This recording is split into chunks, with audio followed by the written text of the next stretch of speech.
Bollywood He-Man దివంగత నటుడు ధర్మేంద్ర సినీ ప్రస్థానంలో ఎన్నో మరపురాని అనుభూతులను తన ప్రేక్షకులకు అందించారు.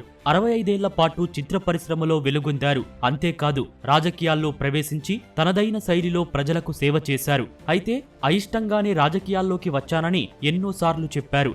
సినీ నటులకు రాజకీయాలు సరికావంటూ అభిప్రాయపడ్డారు. 2004లో రాజస్థాన్లోని బికానేర్ నుంచి బీజేపీ అభ్యర్థిగా లోక్సభ ఎన్నికల్లో పోటీ చేసి ఎంపీగా గెలుపొందారు ధర్మేంద్ర.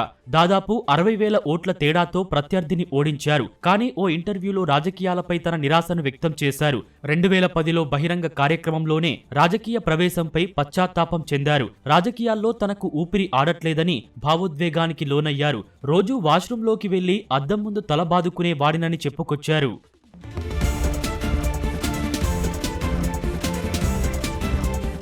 పార్లమెంటుకు హాజరు కాకపోవడంపైన ధర్మేంద్రపై విమర్శలు వచ్చేవి. వాటికి ఏమాత్రం బెదరకుండా సమాధానం చెప్పేవారు. పార్లమెంటుకు రాకపోయినా బికానేర్ ప్రజలకు దగ్గరగా ఉంటానని అనేవారు. తనకు రాజకీయాలు నచ్చకపోయినా ప్రజలు గెలిపించుకున్న నేతగా సేవ చేశాననేవారు.